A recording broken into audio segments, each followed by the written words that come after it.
Warning: the episode you are about to listen to most likely contains graphic language, details of violence and murder, and may not be suitable for all audiences. Listener discretion is advised.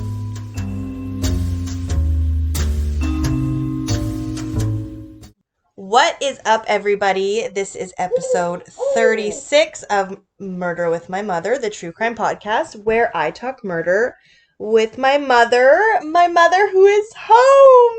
Yay! Yay! It seems like I've been gone for 6 months. Well, 5 weeks is basically the same thing when you're like the only person I talk to all day.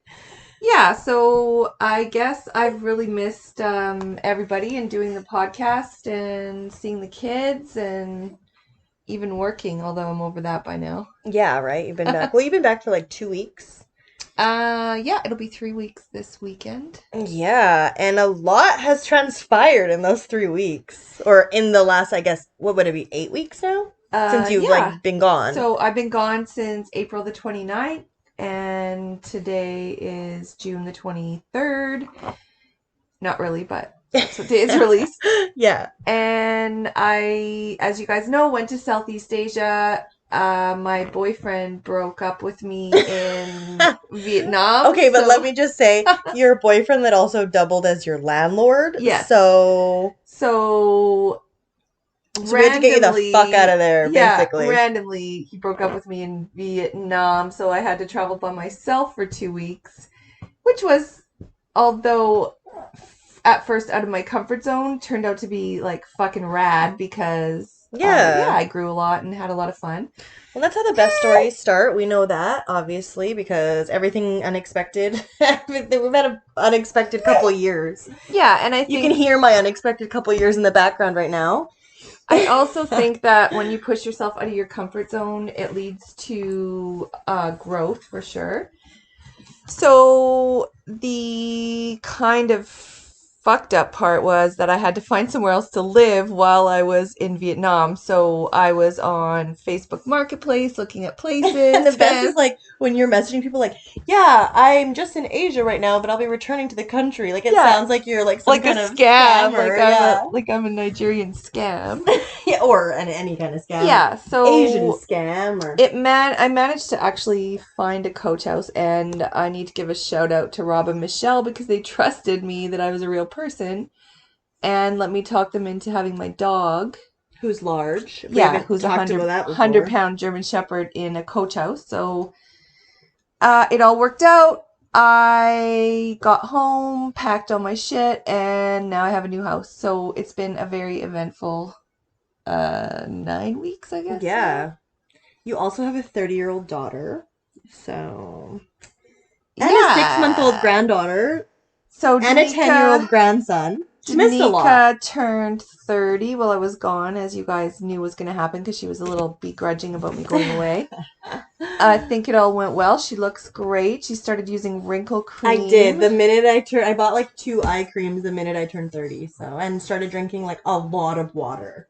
Trying to take steps towards, I don't know, like trying to be, what is that? Preventative. Keep my youth. Yeah. I wish I would have done that, but I didn't, so there you go. Now I look like I'm 86 and I'm only 48.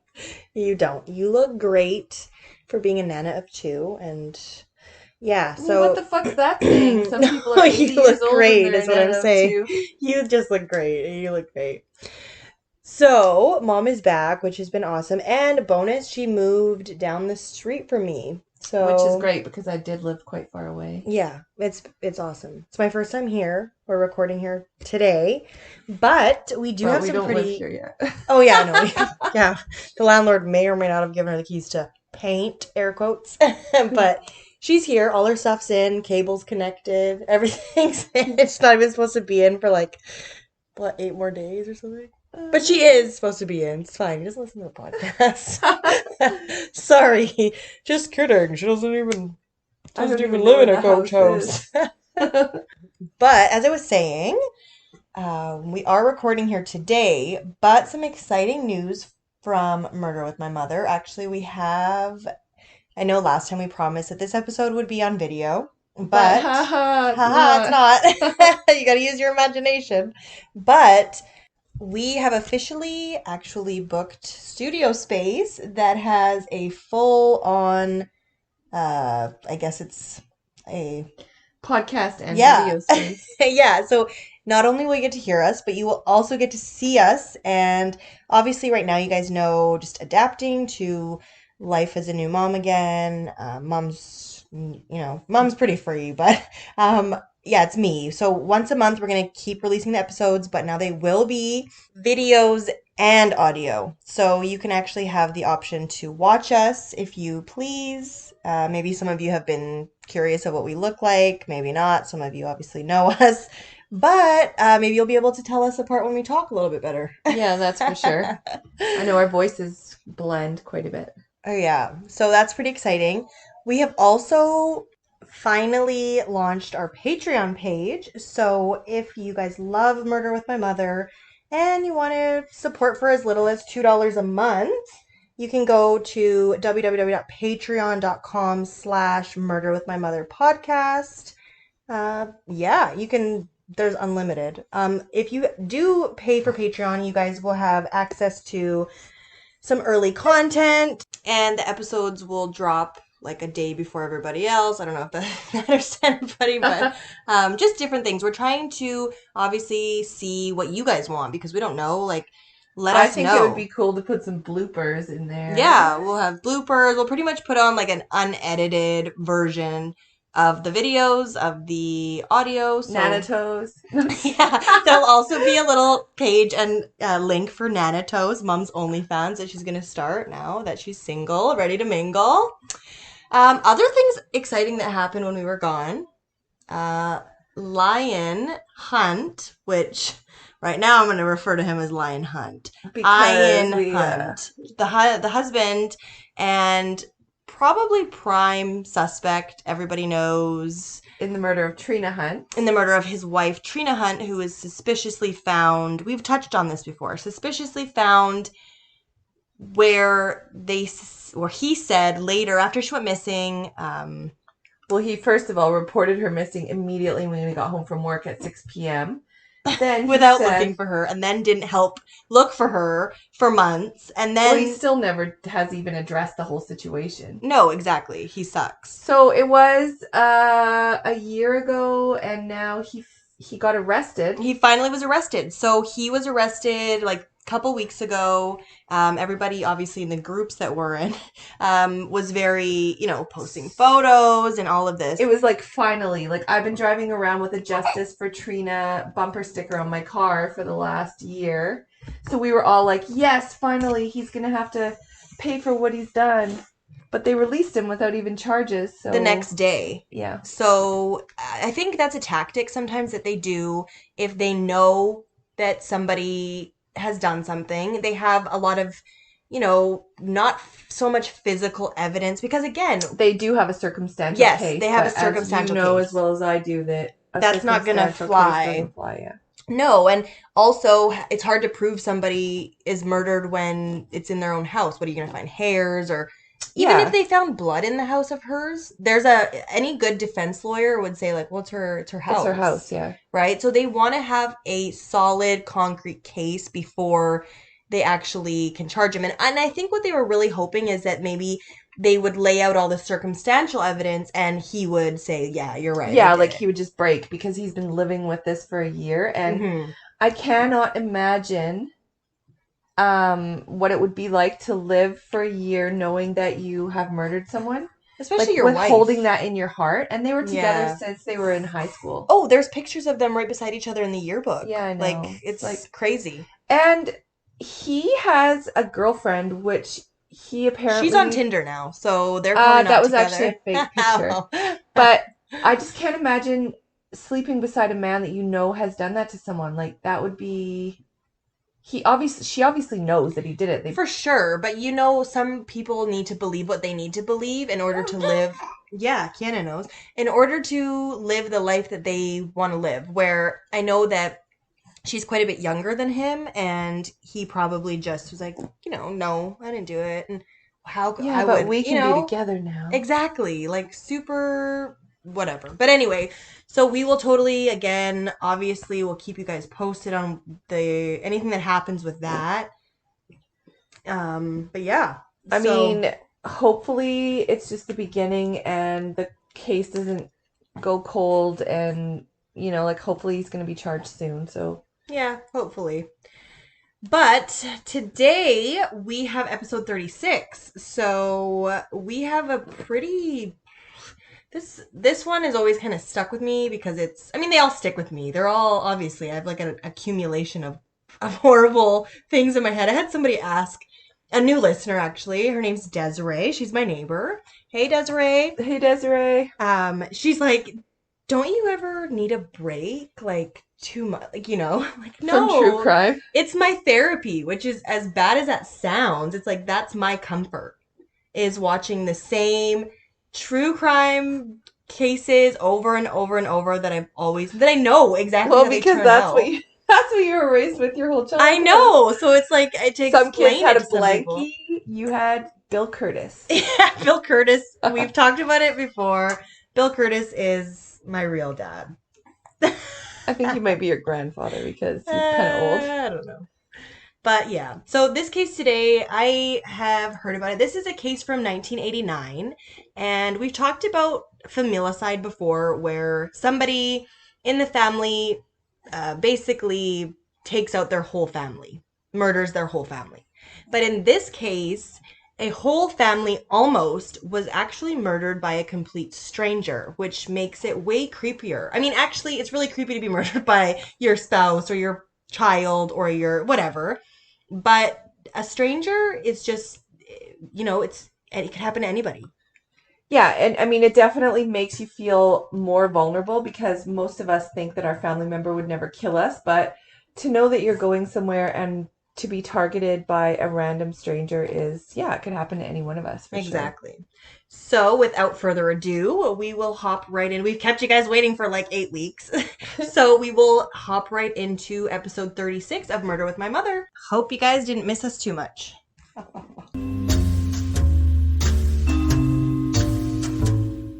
It was June 4th, 1989, on what seemed like a pretty quiet Sunday in Tampa Bay, Florida. Apparently the weather was beautiful and everyone was out on their boats that had boats, Tampa living. Beautiful Tampa. Beaches. Oh yeah, Tampa's beautiful. I haven't been to Tampa specifically since I was probably about 11, but what I remember from it, beautiful. They have the most beautiful beaches in the world. Yeah, and they're right across from what is it? St. Johannesburg or something like that? St. Petersburg. And they have beautiful beaches. Like, they're known for their beaches. Yeah. And Tampa's beautiful. I mean, all of Florida is really beautiful, but it got less beautiful. Fucked up shit also happens in Florida all the time. It does. And so what happened was on this beautiful Sunday, someone out on their boat made a horrible, horrible discovery. They discovered the three bodies of 3 females, and they were all floating in the Tampa Bay. They all had yellow ropes attached to all of their necks with cinder blocks on the other side, which obviously is pretty indicative of foul play. Exactly. So they also all had their hands tied and their feet bound, and they were all unclothed from the waist down. And they all but one had duct tape on their mouths. The female that also had removed the duct tape from her mouth also was able to remove her hands from behind her back, which indicated that they had been put in the water alive. Yeah, and that was later confirmed. Yeah. In an autopsy. They had water in their lungs. Yeah, so this was very, very sadistic, clearly, and it was horrible because these 3 women were unidentified. There was no way to tell, they didn't have any identification. They clearly had been the victims of a horrible, horrible murder. So the medical examiner determined that the women had been in the water from 50 to 60 hours. So because of this, they were unable to do a rape kit, but because of the lack of clothing that they were wearing from the waist down, they assumed that sexual assault sexual assaults had taken place. So experts that studied the currents that were close to Tampa Bay and in the Tampa Bay surrounding area believe that the women were not thrown in the water off of a bridge or land, but they were thrown in off of a boat, so somewhere in the water. Authorities checked missing persons reports, and obviously 3 people missing because it was clear that these people were tied, they were connected because they were all in the water with cinder blocks tied to their necks. Like, that's not just 3 murderers are out in the same area tying people up with cinder blocks. Well, and then they also wonder, like, why is no one reported missing? Exactly. So some of the women, or a couple of the women were wearing jewelry. They were wearing different things. So what the police originally started with for identifying them, because again, they didn't have any missing people, and not 3 at the same time. So they obviously had to kind of go to the public for help because it's like, are you missing a family member? Do they have this jewelry? Yeah. Do you recognize this jewelry? Like, they've done that recently. They did it with a body in Toronto they couldn't identify, and they asked because it had been cut up and put into garbage bags. So they released the manicure. I think we talked about this before. Yeah, and it was the same manicure that you happened to have at the time. Yeah, and you said that, and I was like, oh, creepy. But yeah, so they do that sometimes. They need the public's assistance because they don't know who these people are, so they need to obviously identify them. Well, and it's quite rare that nobody would be calling in for 3 people missing. Exactly. So on Thursday, June 8th, 4 days after the bodies were found, a housekeeper from the Days Inn Hotel noticed that no one had been back to room 251 since about a week earlier. And she heard about the bodies and notified her manager, who then alerted authorities. The room had been rented by a Joan Rogers, who was in Tampa with her 2 young daughters. The technician dusted the room for fingerprints and the belongings of the Rogers family, and they came back to be a match for the 3 bodies that they were found in the Tampa Bay. Joan Rogers and her 2 children were Christe, 14, and Michelle, 17, had gone to Florida for a well-earned vacation, and the father, Hal, had stayed home because he was a hardworking dairy farmer, so he stayed home to And that's milk the rainy cows. season, and it's like, you can't just leave everything up and leave, but the mom wanted to take the daughters on a nice vacation, so... Yeah, and they'd spent the time doing all of the fun Florida stuff. Like, anyone that's been to Florida knows there's a lot of stuff to do in the Orlando area, in the Tampa area. And everything's really close. Like, to drive, like, I mean, not really close, but if you're on a road trip, like, you know, it's not much space that you would cover with much time. Like, it's lots of space you'd cover with not that much time. Yeah, and there's a lot of attractions.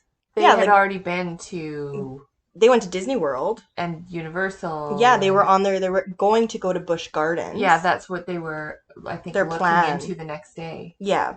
So because Hal didn't go with the girls, he was in regular contact with them and was expecting them to be home that Sunday, the 4th.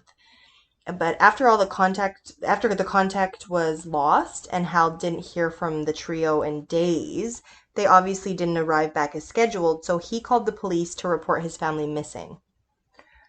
And I think, like, he was just, like, a simple farming guy. Yeah, who was, like, he was. You know? Well, and it was literally him and his wife and his 2 daughters. Yeah. And it actually came out that some other stuff had happened within the family, and he had a brother who now he was not speaking to, which we will touch later on in the episode. But so think about it. It's literally just him, his wife, his kids, and now his wife and his kids have not come home, and he can't get a hold of them. And it was in 1989, so it's not like he could just ring them on their cell phone. Well, and they had written him a postcard. Yeah. Like, so, that's what I mean. Like, it's anybody that was alive in those times, it was a whole different world back then. Even when I was, like... It was a fucking great world. Yeah, well, a lot of people got kidnapped, and a lot of people hitchhiked, which led to them getting kidnapped. And ran away. Yes. So, police got the license plate because they actually drove down there. So, they drove. So, obviously, now it's like, hey, where is their vehicle, right? So, they need to try to track down... The room didn't have a lot of evidence because it literally looked like they had dropped their stuff off, and then they left. And so, there was no evidence of a struggle. There was no signs of any kind of anything happening in the room. So the next best thing was they looked for the car, the family's car. So they found the car at a boat ramp, in the parking lot of a boat ramp, right off of the Courtney Campbell Causeway, which was only 3 kilometers from the hotel. So they searched the car and they didn't find much in there either. But they did find a brochure that had some handwriting on it. And there were some directions on a paper to the boat ramp parking lot, which had Joe's handwriting also. And on that note sheet indicated the boat would be blue and white. And the brochure had someone else's handwriting also on it, with directions to the Days Inn where the ladies were staying. Yeah, so they could tell because they had samples of Joe's handwriting, which matched the stationery that was found on the Days Inn stationery. So obviously they know she wrote that. But then the brochure had like completely different handwriting. So the police kind of went on a limb and said basically, if we find this handwriting, We found the killer. yeah. So then police went to Ohio just to get some more information because, again, they didn't really know if the husband had done it because, he... No, because there was a lot of stuff going on in the family. Yeah. When they went to Ohio, they interviewed the family, which was now just Hal, which was the husband. And Hal had an alibi. Like, they Yeah. made sure that he had been identified as going to The diner. And they were from Wilshire, Ohio, which is a really small town. So think about how much this had devastated the community. Everybody knew these people. Everybody knew this family. And so on Friday, May 26th, the girls were in their Oldsmobile and they started off for Florida. That's pretty much what happened. So that they took off from home on the 26th and they went to, like we said, they went to Disney World. They went to Tampa to go to the beaches. They had worked really hard. They were really hard workers. They helped her on the farm. Joe had 2 jobs. She worked did a late night shift at a factory to make extra money, and she pulled her weight on the farm. Like she was a hardworking wife. And the girls were both really popular. They were really active in the community. They showed the cows. They had prized cows. They were active in the community. People and they'd knew never who they been were. on vacation before. No. So this was like they'd planned it for quite a long time. They were really excited. So police believed, like I said, that he could be involved in the murders, but was really quickly ruled out. But another thing that had happened is Hal had alerted authorities that his eldest daughter, Michelle, had recently divulged that she had actually been the victim of sexual abuse on several occasions.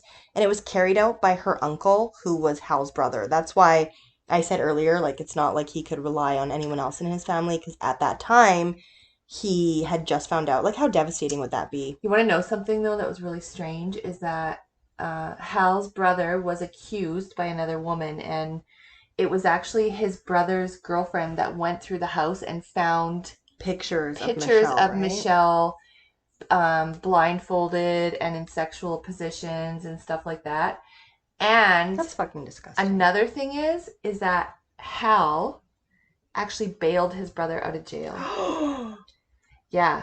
And when you hear him try to explain why, he's just like, well, he's family. Even though he did that, I still promised the rest of the family that I would post bail for him. That's horrible. So that whole dynamic, I think, had the police like, what the actual fuck is going on? Exactly. Like, this is crazy. So they actually thought that the uncle might have had something to do with the murders because he had always threatened Michelle, if you say anything, I'll kill you. And, the whole usual spiel, of molesters who, we don't like molesters. We don't like molesters and we don't like Sandra Davidson. So don't listen to this fucking podcast if that's you or if you're a molester, okay? So anyway, everyone in the that's family just a personal thing. Was eliminated as a suspect, and the police returned to Florida. So basically, because they even thought that maybe the uncle like hired a hitman or something, But they looked into it and they saw that he was he was just a molester. He was just a molester. He wasn't a murderer. He was just Sandra Davidson. So over 300 people were at their funeral. Like the entire community was so devastated in that small town. Yeah, that's really hard. I mean, here, obviously, we live in a city with a lot of people. If something happens, we're more invested. We're in Facebook groups. We're all this stuff. But it is rare for the community to come together like that in such a big city. But when you come from a really small town, Yeah, like the town I grew up in was a town of 3,000, and if something like that would have happened, it would have yeah, well, it, you have had something, you did have some things happen in your small town that were pretty heinous, and I'm sure, yeah, it it's was still very, something to this day that you talk about. So, see, look at the effect that that had on you, right? yeah, so the police decided to turn back to the brochure and they compared all the employees' handwriting. And 4 months after the murder, um, another woman came forward, or the detective read of a similar report of a rape that took place. And it took place 2 weeks before the murders happened. And it took place in Madeira Beach, which was right next to Tampa Bay. So the tourist was from Canada. She was from Toronto. And she indicated that her and a friend had met a man in a 7-Eleven, which, okay, neon flag. Don't meet anyone in a 7-Eleven, especially the 7-Elevens around here. I don't know. Yeah. So anyway, they asked him, like, what do you do around here? With something to do for fun? And he said, well, I have a boat. So why don't you guys come for an evening sunset cruise with me? And this guy seemed actually really friendly. There was no red flags, but the one girl, the friend, was like, I'm not fucking going on that boat with this stranger, which this is a PSA. Don't go on To a boat with a stranger. no, ever. And especially like in the summer, I know it's really like, oh, I went on this guy's boat. It's like, okay, if I you don't may or know may him, not have gone on a you've stranger's probably been on boat lots before. of boats. Yeah, great. Like I said, I'm glad you're still alive to tell all these stories, but it is really dangerous to go in the middle of nowhere because if something happens to you, nobody can hear you. You're taken away from civilization. You're in the middle of How about going nowhere. to Vietnam on your own and not? Well, you didn't do that on purpose. Your boyfriend broke up with you, so that wasn't a choice, but you made the best out of what had happened. So, anyway, this guy wanted them to go on his blue and white boat. And he, like I said, the friend bailed, but what a piece of shit to let your friend go on a boat with this Yeah, random but the guy. craziest thing is the other girl still went. Yeah, so she went, and she said that she didn't get any weird feelings from this guy. He was They were super having like a really normal. nice time, and then he stopped the boat, Well, no, she's like, can you take me back now? Like they were out there parked for quite a while. and it got dark. And then it got dark and she said, can you take me back? So he started to make sexual advances towards her. And then pretty much he got aggressive. He And got he aggressive. said, yeah, he said, like, you better comply because otherwise I'm going to throw you off and there's sharks in the water. Yeah, I'll duct tape your mouth if you don't be quiet. Like, pretty much let me rape you or else I'll kill you and throw you in the water. But because he knew that the other girl had seen who he was and what he looked like, that's what I think is why he brought her back to shore. And then she went and she obviously went and friggin' told the But police. she had a shower first, so that was the Yeah, one mistake she made because then they couldn't get a DNA sample to compare. exactly. And it is really important if you are ever, heaven forbid, a victim of a sexual assault, do not shower. Make sure you go right to authorities and they can do something called, they can swab you for DNA. They even swab your body for like let's say we've had cases where someone licked the person or bit the person. They can use your Saliva, epithelials and yeah. your saliva just even from them touching your arm, they can get DNA from that. So Shit's getting real these oh, days. fuck yeah. Like, exactly. Ancestry, DNA, or whatever. Like, Yep. people are getting caught left and right these days. So, So the similarities were obvious, yeah. and she had given a description, and they came up with a sketch of the suspected perpetrator. And police really believed that these were the same person. Yeah, they were committed by the same assailant. What is the chance? What are the odds that this is going to happen? And then 2 weeks later, within a 10-kilometer radius, three women are going to be found murdered With no pants on. with no pants on in the middle of the ocean, right? So the composite was released and there was lots of leads, but like always, there was not really any solid leads that led them into a certain direction. After a year, the case kind of dwindled with tips drying up. And then in January of 1991, they tried matching handwriting with trusted people like police. Yeah, police, firefighters, they pretty much got everyone in the area and they were just kind of looking for anything, trying to see, like, because again, who could really talk three people into feeling so safe, going with Yeah, them? Even someone not three people, trusted. even that one girl to say, "Oh, you know what? Fuck this. I'll go by myself with this guy." He had to be, or the person who committed these acts had to be trustworthy in some way. So that's what made them think, okay, let's look to police or let's look to firefighters or whatever. And the Canadian girl that was assaulted had said that the man said that he owned an aluminum business and lived close to Madeira Beach. So they kind of tried following up on that too. They were looking at the owners of aluminum businesses and Yeah, they just were basically trying to any like lead shot they in the could. dark, like Exactly. whatever they could, because this was, like what if this happened again? Three people is pretty brutal. Yeah. And then they started thinking that it was probably more than one person Yeah, because because how three can you do people. that? Yeah. So in February of 1992, about 2.5 years later, the case, they got a new captain. And basically he said, look, there's been no movement on this for 2.5 years. You guys are not going to solve this. So he gave them a 6-month deadline. And he said, if you don't solve this, I need you guys to move on. And this is going to be considered a cold case. So they decided to put billboards in the area, and they got it for free, and a cop asked his dad to pay for the billboards. Yeah, he said he's like, I went on a limb, asked my dad if he could pay for this.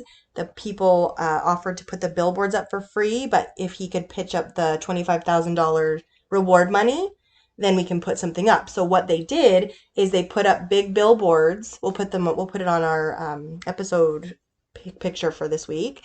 They put it up, the three pictures of the women, and then like help solve the Rogers family murder. Do you know who murdered these people? $25,000 reward.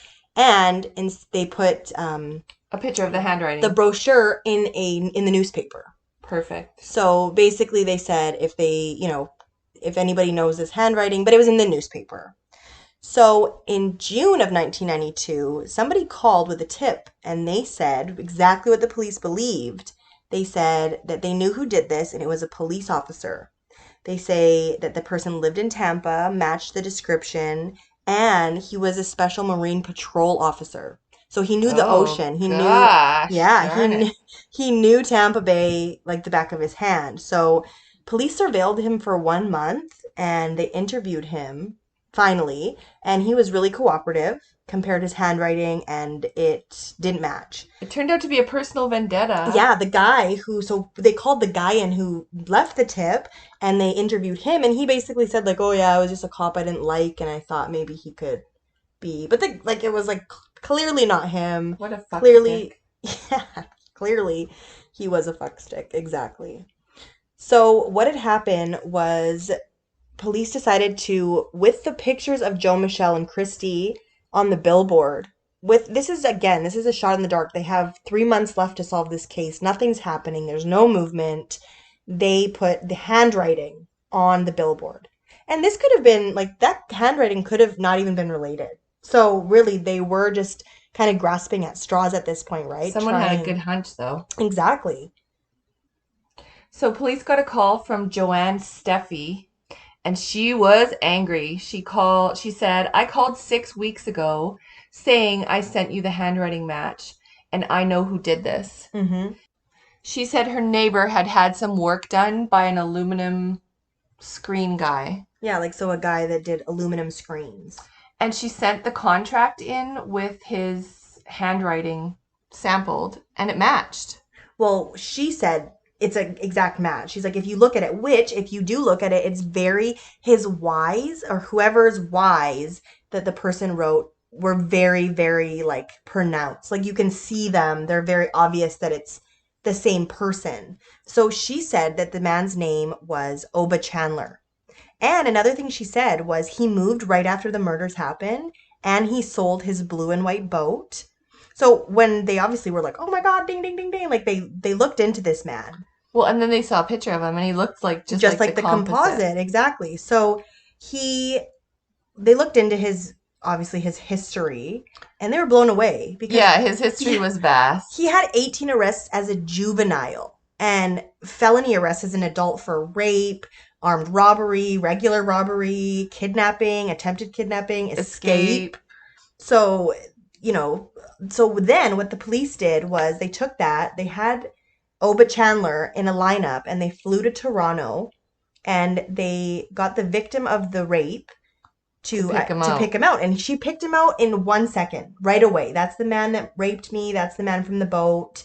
And honestly, he probably, like I said earlier, he probably would have murdered her if she didn't have that friend see who he was.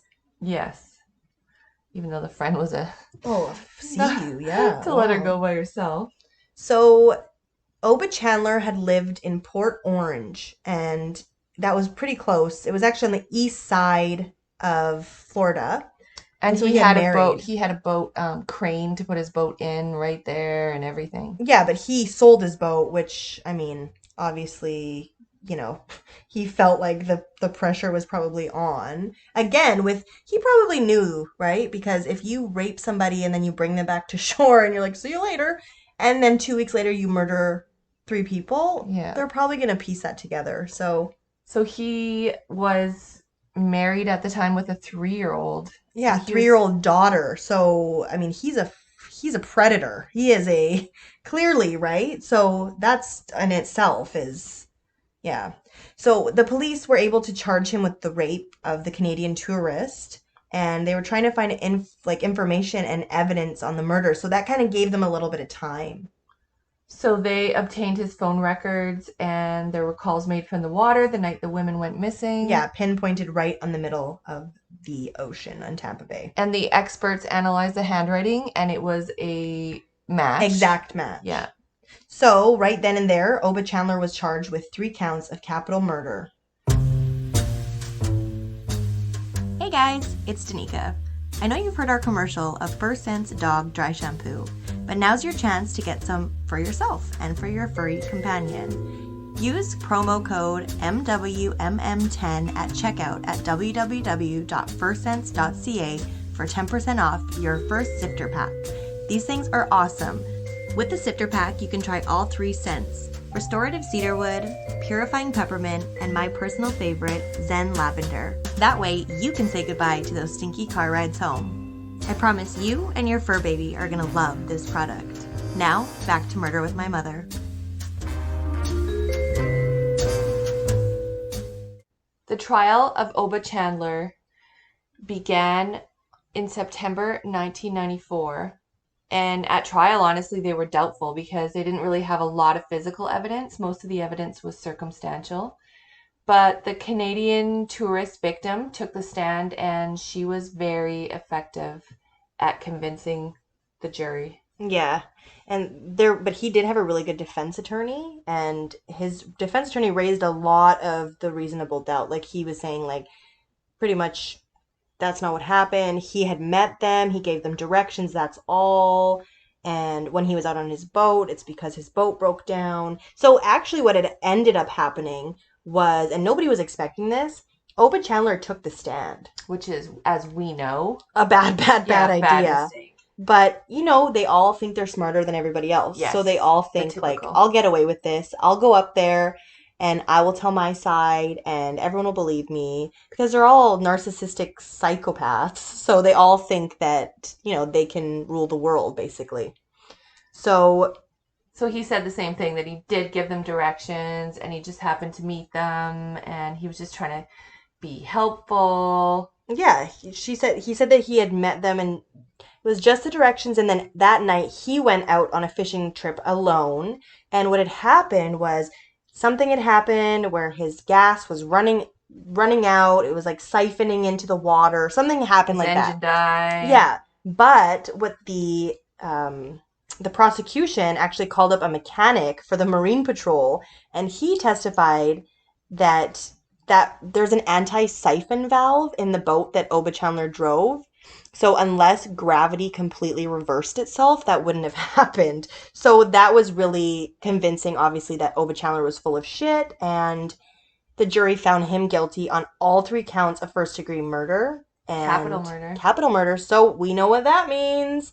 Florida's a death state, so they sentenced him to death.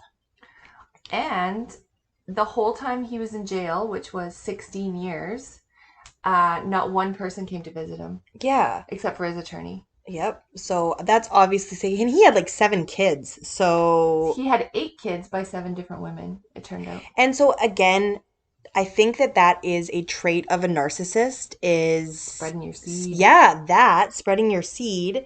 And also just like, I don't know, like how do you convince somebody and have that side to you where it's like, because to even have a baby with somebody, like as a woman, to have a baby with a man. Well, and like, wouldn't you, like, every person that I've seriously dated, I've known about their past, I think. Like, Well, yeah, and you who know that knows? they're a psycho.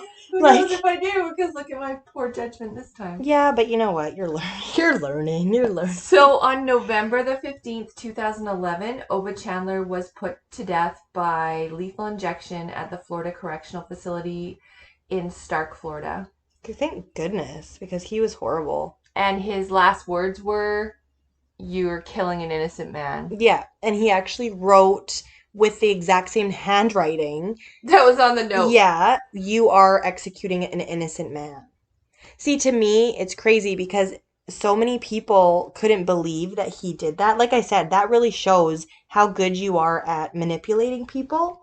Even to get 7 women to have fucking babies with you, like, I'm sorry. After my first experience, I was like, hell no.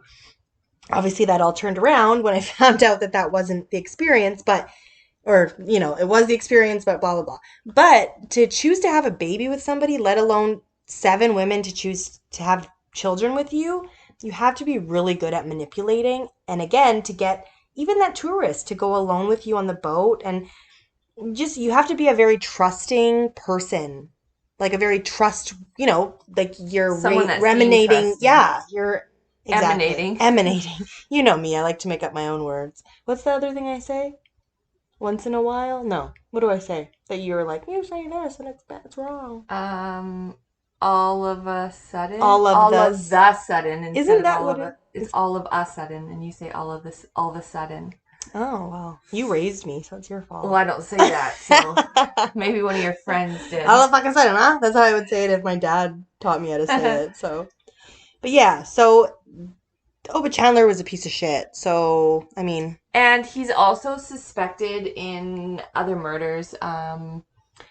that came out after. Yeah, so there was a murder that happened around the same time of a 20-year-old woman who was just getting off work, and her car was found with the tires slashed, and they had a DNA sample on her, and they compared it after Oba Chandler had been put to death, and the sample matched. So we know that he had at least one other victim and probably more. Oh, probably so many more. Because think of how brazen you have to be to kill Yeah. 3 women in the middle of the day. Or not even the day. Maybe it was in the evening. But still, like to convince 3 women to come on a midnight or an evening cruise, sunset cruise with you. Like, and you have to think because he met the victim of the sexual assault at the gas station. He met the Rogers family at a 7-Eleven, which I'm assuming probably was a gas station.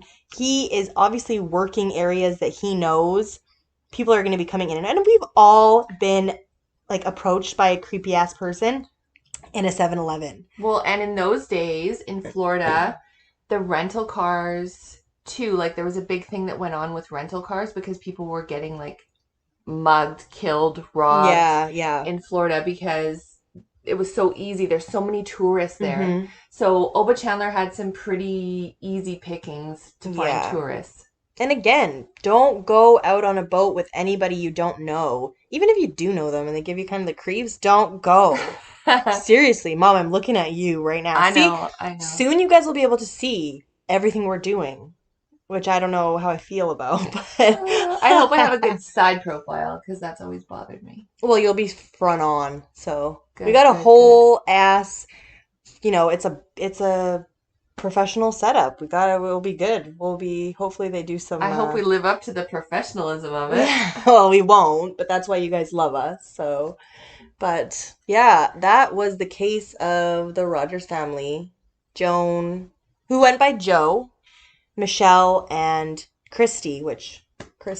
And we'll post some pictures of them, and like the girls have like the most 80s hair. 80s. It's it's just like you took a picture of me and put it up there. Yeah, Like in the that's 80s. why I knew you'd love this case because it was very Christe with the 80s. 80s hair. Christy with the 80s hair. And yeah, I mean, I wonder how Hal's doing. I wonder if that was ever, think about that. Imagine, I really hope that Hal and John didn't reconcile because he no. bailed him out and that would piss me off. I don't want to know if it Well, they happened. probably did because think about it. If all of your family is murdered and then, you don't have anybody else to turn to, Ugh, I still wouldn't. no, because you never forgive a molester. No. No, no. All right, everybody. Well, it's been great to be back, and we will keep pumping out the episodes and doing our due diligence. Thank you so much for coming back to listen to us, and sorry that we were gone for such a long time. Yeah, well, Mom was living her best life and then